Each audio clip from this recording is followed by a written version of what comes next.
여러분 예수님을 믿는다면 그러면 뭘 믿는 게 예수님을 믿는 거예요? 우리 교인들은 이거 대답 못하면 큰일 납니다. 이거 이외에는 설교를 안 하는 교회인데 내가 믿는 게 뭔지 명확하게 얘기 못하면 그건 가짜 신자죠. 그건 엉터리죠. 여러분들은 대답하실 수 있겠어요? 두 분 서로 마주 보세요. 그리고 빨리 대답해 주세요. 믿는다는 게 뭔지 돌아가면서 한마디씩 하세요. 당신이 믿는다는 게 도대체 뭐냐? 묻고 대답하세요. 나를 쳐다보지 마시고 서로 보고. 믿는다는 게 뭐예요? 예수님 믿는다는 게 뭐예요? 뭘 믿는 거예요? 남전도 회원들도 서로 마주보고 해요. 다들 해요. 믿는다는 게 뭐예요? 웃어서 떼우지 말고 진짜 제대로 믿어야 돼요. 대답들 다 해줬어요? 자, 저를 보세요. 여러분 보세요. 믿는다는 게 뭘 믿는 거예요?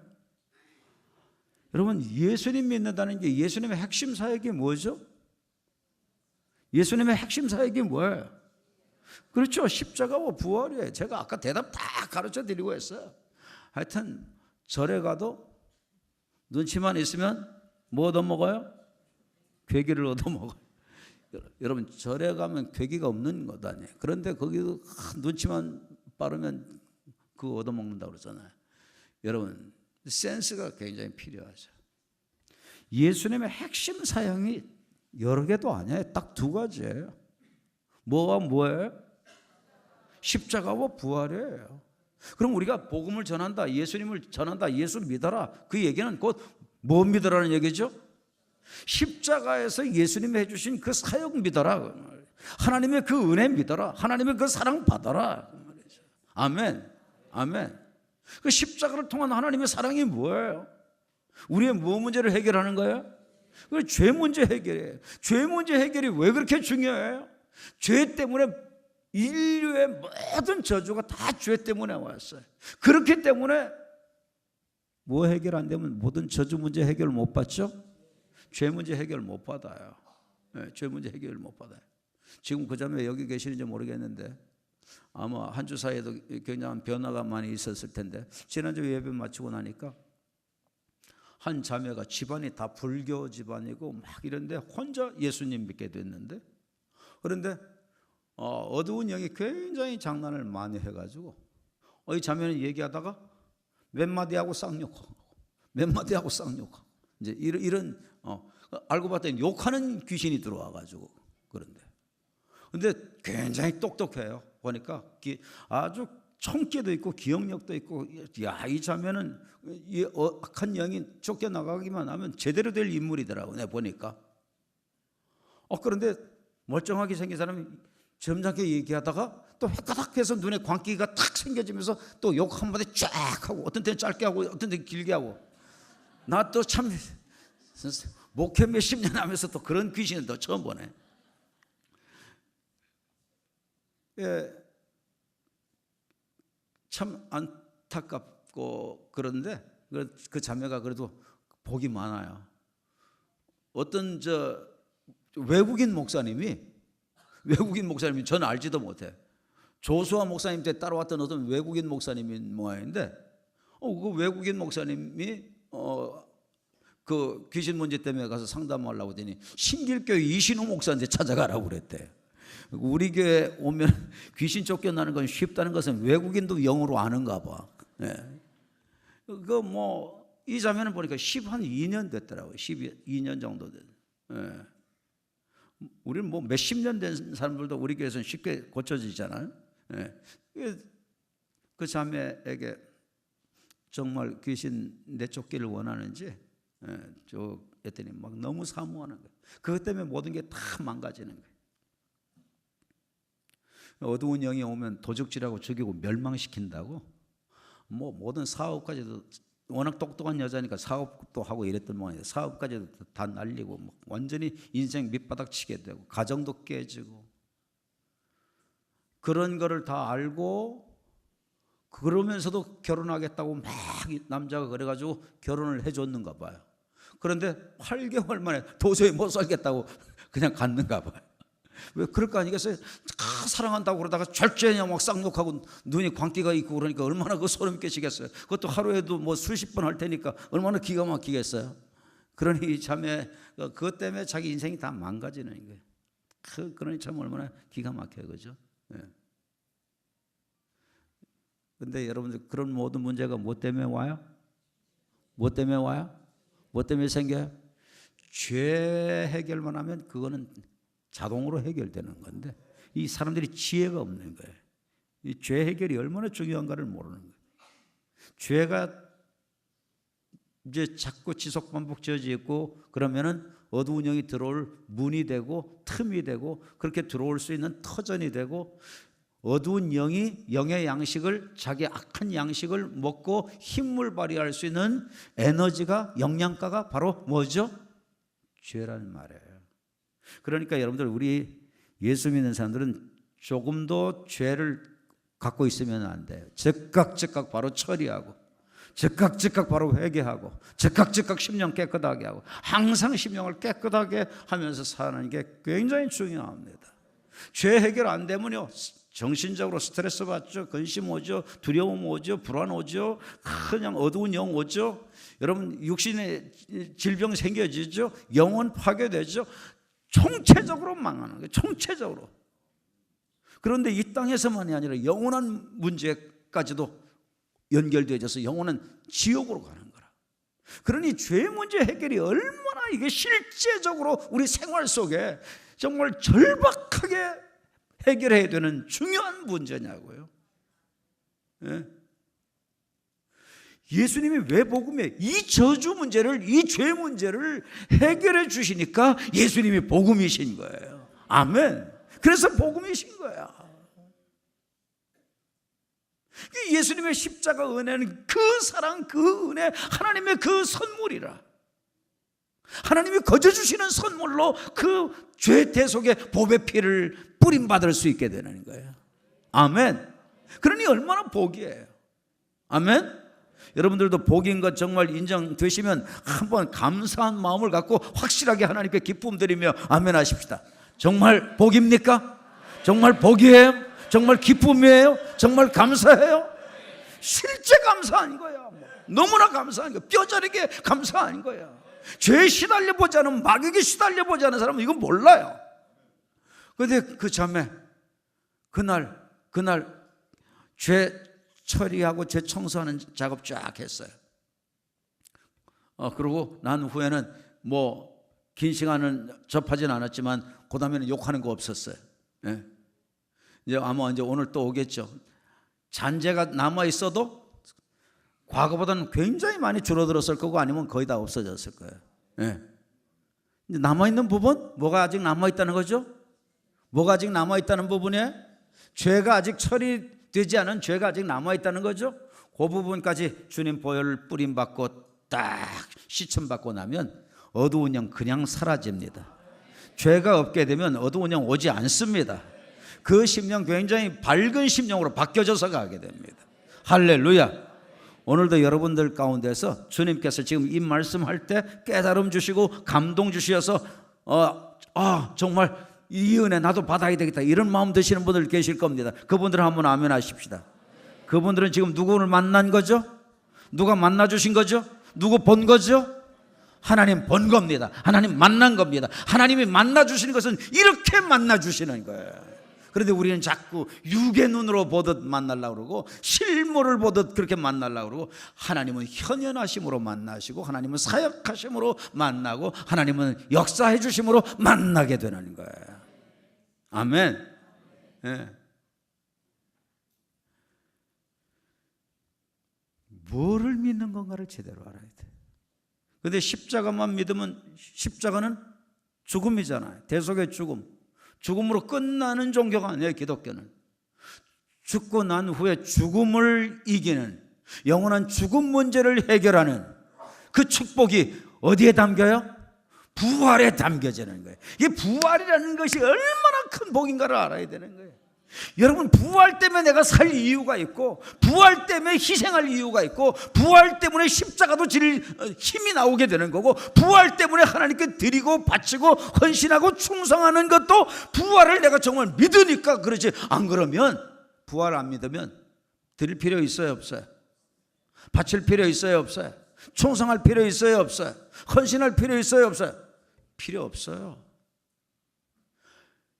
영원한 죽음 문제 해결해 주는 진리가, 그 기쁨의 소식이, 그게 부활인데, 이게 진짜 믿어져야지.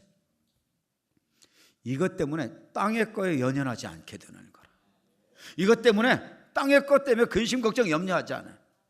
부활신앙, 내세신앙, 하나님 나라, 천국 복음 정말 딱 갖고 살게 되면, 이게 우리 교단으로 말하면 뭐예요? 재림이잖아요. 재림. 주님이 왜 재림하세요? 우리를 하나님 나라로 데려가려고 오시는 거 아니에요. 할렐루야, 할렐루야. 우리는 못해도 하나님은 하시죠. 창조주 하나님이시니까. 할렐루야. 이 부활이 정말 믿어지고, 내세가 믿어지고, 정말 천국 하나님 나라가 이 부활을 통해서 확실히 믿어져서 죽음 문제, 영원한 죽음 문제 해결 딱 받게 되면, 그러면 이 세상에 살면서 근심 걱정 염려거리 와도 어때요? 죽으면 난 하나님 나라 가는데 뭐. 아멘, 아멘, 아멘. 죽으면 하나님 나라 가는데 뭐. 근심 걱정 해봤자 난 하나님 나라 가는데, 여러분 하나님 나라 가는데 그것만 아세요? 근심 걱정 염려 와도,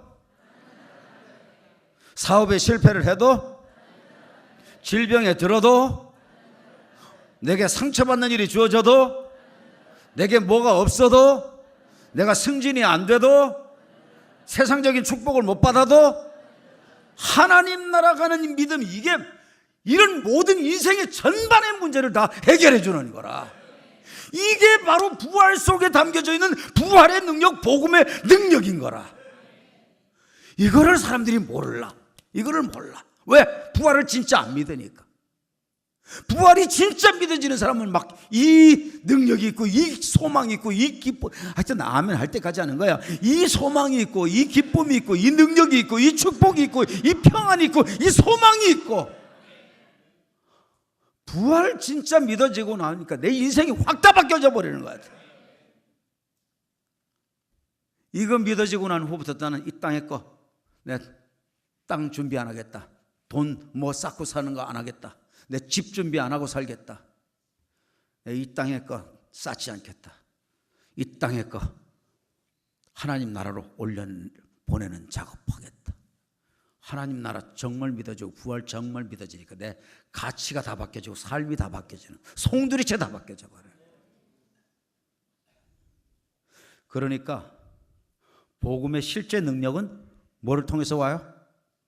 무슨 믿음? 부활 믿음. 아멘.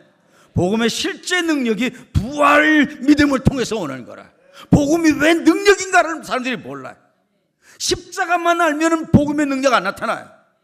제가 우리 교회에서 십자가 설교 얼마나, 주님 보혈 설교 몇 년, 뭐 1, 2년을 한 거 아니잖아요. 그때는 막 그냥 십자가 설교만 하니까, 보혈 설교만 하니까, 아이고 오늘도 또 보혈 설교냐, 더러운 피. 세상에 심지어는 그렇게 말하는 사람도 있었어요. 그래도 내가 보혈 설교했어요. 그런데 하나님께서 부활 눈뜨게 해주시고, 하나님 나라 눈뜨게 해주시고, 천국 눈뜨게 해주시고, 부활이 완성되어지는, 이 십자가가 완성되게 해주는 게 부활인 것 딱 깨닫게 해주시고, 그때부터 역사가 일어나는 거예요. 그때부터 가는 곳마다 변화가 일어나는 거예요. 내 자신부터 그때부터 변화가 더 일어나는 거예요.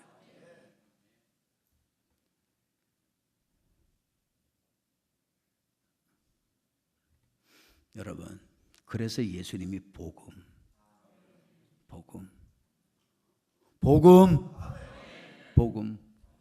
없어도 감사해요. 나 하나님 나라 가면 되니까. 아멘. 이 땅에서 출세 못해도 괜찮아요. 나 하나님 나라 가니까. 아멘. 아멘. 괜찮아요. 이 땅에서 앞길이 안 보여줘도 괜찮아요. 나 어디 가니까. 하나님 나라 가니까. 아멘. 자, 한 분이 한 5분 이상에게 당신이나 나나 하나님 나라 가니까, 당신이나 나나 하나님 나라 가니까. 시작.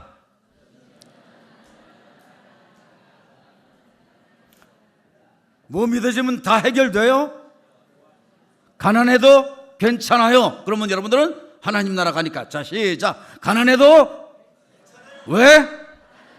하나님 나라 가니까. 출세 못해도 왜? 성공 못해도 왜? 하나님 나라 가니까. 진급 못해도 왜? 새빵 살아도 괜찮아요. 왜? 하나님 나라 가니까. 아멘. 여러분, 저도 전세살이 하잖아요. 이 큰 교회, 대한민국에 이렇게 큰 교회 담임 목사가 전세 새빵살이 한다. 우리나라에 우리 교회밖에 없을 겁니다. 저는 끝까지 우리 교회 앞으로 담임 목사 사택 안 만들려고 그래요. 왜? 전 죽을 때도 제 앞으로 이름 절대 안 할 생각이에요. 왜? 하나님 나라 가니까.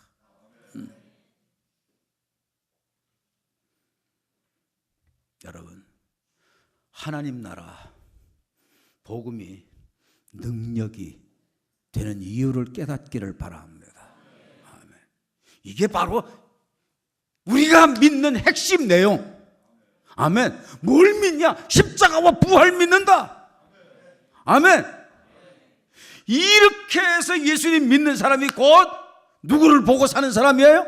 하나님을 보고 사는 사람이에요. 아멘. 깨닫게 되기를 바랍니다. 그런 사람에게 하나님께서 나타나셔서 역사하시는 거예요. 뭘로 역사하셔요? 그러는 사람에게 하나님께서 나타나셔서 만나주셔요. 뭘로 만나주셔요? 깨달음으로 만나주시고, 깨달음으로 역사해 주시고, 이해됨으로, 말씀이 이해됨으로 나타나 주시고, 이해됨으로 말씀해 주시고, 이해됨으로 감동 주시고, 아멘. 감동으로 만나 주시고, 감동으로 깨닫게 해 주시고. 그게 바로 하나님 만나는 사건이라. 사건. 5건도 아닌 사건인데 이게 기가 막힌 거예요. 이게 겨우 3건보다 하나 더 되는데 기가 막힌 거예요. 사건이. 어떻게 내 머리는 그런 쪽으로만 굴러갔는지 모르겠어. 여러분, 이 기가 막힌 사건이 5건도 못 되는데. 여러분, 제가 우리 교회 권사님이 지난주에 보내신 소감인데요, 근 70 되시는 권사님이 워드까지 다 해서 여러분 젊은 사람들 각성하시라고요. 근 70 노인 어르신도 제가 얼마나 감동이 되는지 너무 이게 은혜가 돼가지고 이 소감문. 그래서 우리 가족한테 보낸다고 하다가 그만 전달 부분을 누른 것 같은데 전달이 안 가고 어떻게 날아가는 걸로 가버렸는가 봐. 이게 사라졌어. 그래서 다시 이 내용을 좀 다시 보내달라고 해가지고 또 받았어요. 우리 한번 같이 보십시다. 목사님 안녕하세요. 목사님께서 왜 소감문을 쓰라 하시는지 소감문을 쓰면서 알게 되었습니다. 소감문 쓰기 전에는 주일 말씀 듣고 잊고 산 때가 많았는데 소감문을 쓰려니까 자꾸 말씀을 보게 되고 일주일 내에 생각하게 되어서 적용도 하고 분별력도 생겨서 하나님께서 역사하시는지 사탄의 역사인지 알고 대처하게 되어서 승리의 삶을 살 수 있게 되었습니다. 이런 때는 아멘도 해야 되는데 감동 오실 때는 놓치지 마시고 아멘 하세요. 하나님께서 안 보이시는 것은 영이시니까 안 보이시지 육의 눈으로는 볼 수가 없는 것으로만 알고 있었는데 목사님 말씀 듣고 눈으로 볼 수 있고 형태를 가진 모든 것은 상대적인 완벽함, 불완전하기 때문에 하나님께서는 완전하신 분이시므로 육의 눈으로는 볼 수가 없다는 말씀을 깨닫게 되었습니다. 우리가 사모할 때 나타나 주시는데 지각하고 느끼고 인식함으로 만날 수 있다고 하셔서 하나님께서 많이 날 찾아오셨음을 알게 되어서 마음이 기뻤습니다. 뭘 깨달았죠? 하나님이 이 권사님에게 뭐를 통해서 은혜 주셨어요? 지금 깨달음을 통해서 은혜 주셨죠. 그래서 깨닫는다는 말 나오죠. 깨닫는다는 말 나와요. 그리고 또 말씀을 깨닫게 되었다 이런 말 나오고, 그 다음에 하나님께서 깨닫고 나니까 그동안도 많이 오셔서 인식도 하게 해주셨고 느끼게도 해주셨고 지각도 주셨고 깨닫게도 그동안 많이 해주셨어요. 그죠? 그런데 그때 하나님이 내게 오셔서 나를 만나 주신 것, 내게 말씀해 주신 것, 이거를 그 당시에는 몰랐던 거예요. 그런데 이 말씀을 성경에서 직접 제가 원어로 다 풀어드리고 해가지고 여러분들 다 깨닫게 됐죠. 그리고 난 후에 깨닫고 나니까 야, 그동안 하나님이 나를 여러 번 만나 주셨구나. 여러분들도 마찬가지일 텐데 아멘. 여러분들도 많이 만나 주셨죠? 이해될 때 많았죠? 감동될 때 많았죠? 여러분들 깨달음 올 때 많았죠? 그때마다 하나님이 여러분들 다 어떻게 해주신 거예요? 만나 주신 거예요. 아멘, 아멘. 보게 해주신 거예요. 아멘. 영으로 현현해 주신 거예요. 아멘. 예? 그렇게 되니까 마음이 어때요? 기뻤습니다. 왜 하나님께서 이렇게 울부짖는데 짠하고 나타나셔서 손잡아 주시고 내가 다 안다 하시지 않을까만을 많이도 바라고 섭섭하기도 했습니다. 이젠 어리석은 삶 정리하겠습니다. 항상 감사합니다. 안녕히 계세요. 70 노인네가 우리 한번 그분을 위해서 박수로 한번 할렐루야를 외치면서 할렐루야, 할렐루야, 할렐루야. 여러분, 이번 주에는 이런 막 감동적인 소감문들이 이번에 너무 많았어요. 너무 감사해요. 그런데 제일 그거 가운데 제일 연세 많으신 분이 제일 그래도 소개해드리는 게 좋겠다 그래서 제일 연세 많이 드신 분 거를 오늘 소개를 해드린 거예요. 소감문을 안 써내 보내고 있는 젊은이들은 회개할, 그러면 여러분들은 찌어다 그러는 거예요. 회개할, 네, 소감문 안 보내시는 분들 보내셔서 같이 이렇게들 은혜들 나누실 수 있게 되기를 바라고요. 소감문 써내려고 하니까 계속 말씀 또 묵상해서 말씀대로 실제로 살게 되는 역사까지 일어나게 되더라는 거예요. 그래서 목사님이 왜 소감문 우리 교회는 자꾸 써내라고 하는지 그 이유를 알겠다. 예. 저희 교회는 막 목회자들도 다 써내게, 직원들도 다 써내게, 하여튼 뭐냐 교인들 다 써내게. 왜? 그렇게 이제 말씀대로 살고 실제 새 삶으로 삶이 바뀌어지게 되기 때문이죠. 아멘, 아멘. 여러분 모두가 다 날마다 바뀌어지고 성장하게 되고 성숙하게 되어지기를 바랍니다. 하나님 여러분들 그동안 많이 만나셨습니다. 하나님께서 여러분들 그동안 많이 만나 주셨습니다. 감동 많이 주셨습니다. 이해 깨달음 많이 주셨습니다. 이젠 더 이상 놓치지 않게 되기를 바랍니다. 그런 깨달음이 올 때마다 하나님이 나 만나 주시고 계시는구나 깨닫기를 바랍니다. 할렐루야. 그런데 하나님은 무엇으로 깨닫게 하셔요? 말씀 읽을 때 깨닫게 하시고, 설교 받을 때 깨닫게 하시고, 기도할 때 묻는 기도 자꾸 하십시오. 하나님께서 많이 말씀하십니다. 여러분 지난주에 제가 목에 어떤 이상 있는 분 위해서 기도해 드린 적이 있었죠? 3부 때입니까? 2부 때입니까? 2부 때도 했나요? 3부 때 했어요? 2부 때 했나요? 하여튼 목에 이상 있는 분을 위해서 기도했는데 어떤 자매가 소감문 보내왔는데 그 사람이 나다 해가지고 기도를 했는데 그날 가서 목이 더 아팠대요. 야, 이 사람을 불길하게 아주 불길하게 만드는구나. 뒷부분은 뭘 썼는가 궁금해서. 그런데 한 이틀 후에 하나님께서 그 완전히 깨끗하게 낫게 해주셨다는 그런 내용이었어요. 네. 목이 따갑고 컬컬하고 아주 뭐 힘들고 어렵고 목을 사용해서 사역하는 삶인데 그냥 뭐 아주 어려운 그런 상황에 있었는데 하나님께서 기적적으로 돌보셨다는데 회복 주셨다고 감사하다고 했는데 그 앞부분에 세상에 기도받고 더 아팠다 그래서 제가 얼마나 기분 나빴는지 본론부터 써놓고 하지 말이지. 사람 그렇게 그냥 불길하게 만들어 놓고 나중에 가가지고 낫다 그러니 나중에 감사를 그래서 더 하게 되긴 했는데 말이죠. 여러분 그런 사역할 때 제가 어떻게 사역할까요? 누가 감동 주셔서 하나님 감동 주신 게 내게 말씀 주시는 거죠. 저는 순종하고 선포했을 뿐이죠. 어떤 분은 지난번에 어깨 이상에 있어서 팔 제대로 못 올리고 그런 분들 위해서 제가 기도해 드린 적이 있었죠. 그런데 이분은 보니까 한 2년 동안 팔에 문제가 있어가지고 어깨 부분에 이상이 있어가지고 한 2년 동안 팔도 못 올리고 그렇게 고생하고 힘들고 병원마다 다 다녔는데도 안 됐대. 그런데 그날 어떤 곳에 가도 해결 안 되는데 그날 바로 이 팔이 올라가고 어깨 문제가 다 해결되고 다 그렇게 됐대. 여러분 제가 어떻게 알아요? 어깨 이상이 있는 분이 온 걸 제가 어떻게 알아요? 하나님이 감동 주시는 것을 저는 하나님이 나를 만나시는구나, 내게 말씀하시는구나, 저는 놓치지를 않았을 뿐입니다. 여러분들 놓치지 않으면 그게 여러분들에게 은혜가 되고 역사가 되고 열매가 되고 누림이 되고 기쁨이 되고 감격이 되고 찬양이 되는 것입니다. 할렐루야.